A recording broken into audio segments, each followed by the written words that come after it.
Salam sehat, jumpa lagi di channel Tanya Dokter Paran.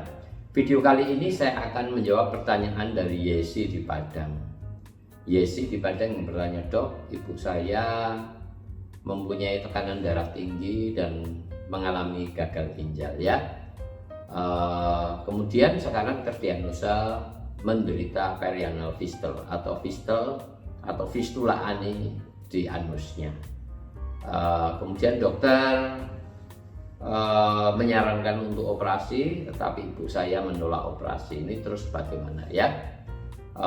Sebelum saya menjawab pertanyaan Yesi di Padang, saya ingatkan teman-teman yang mau bertanya pada saya, silahkan tulis di link Tanya Dokter Paran. Saya akan jawab dan upload di channel YouTube Tanya Dokter Paran ya. Kembali kepada Yesi yang ibunya menderita gagal ginjal dan juga tekanan darah tinggi, yang kemudian terdiagnosa sebagai perianal fistula atau fistula ani atau bisul anus ya. Dokter di sana menyarankan operasi, tetapi ibu menolak untuk dilaksanakannya operasi. Ini bagaimana ya? Saya jawab begini.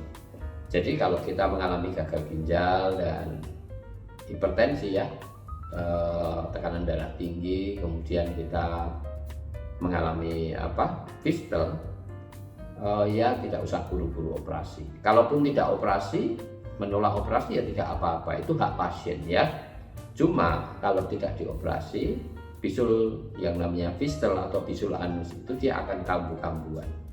Maksudnya kalau dia keluar cairan setiap hari ngeflek begitu, dia akan tenang-tenang saja. Tetapi begitu tidak keluar cairan, dia akan seperti bisul lagi. Ya, apakah ini bahaya? Tidak ya. Jadi kalau menolak tidak mau operasi ya tidak apa-apa. Kalau cairannya tidak keluar, maka berendam air hangat ya.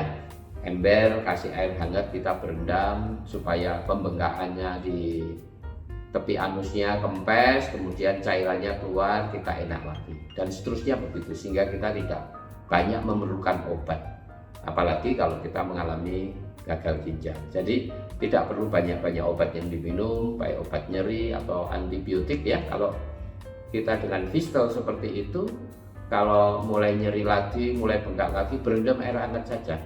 Nanti cairan akan keluar lagi dari fistulnya dan akan tenang lagi. Demikian seterusnya kalau itu terjadi. Jadi kalau gagal ginjal dengan tekanan darah tinggi, menolak operasi untuk fistula tidak jadi masalah ya, itu hak pasien. Cuma kalau kambuh-kambuhan ya sebaiknya hanya berendam air hangat saja ya, pagi sore 10 menit, supaya bengkaknya hilang dan cairannya keluar lagi, cairan di fistulnya, dan tenang lagi fistulnya ya, sehingga menghindari kita minum obat yang banyak, yang cukup lama, baik obat nyeri atau antibiotik yang mengganggu ginjal. Kira-kira itu Yesi di Padang. Kalau tidak mau operasi tidak jadi masalah ya, berendam air hangat saja bila kambuh. Semoga ini bisa menjawab, dan bagi teman-teman yang mau bertanya kepada saya, silahkan tulis di link Tanya Dokter Paran. Saya akan jawab dan upload di channel YouTube Tanya Dokter Paran.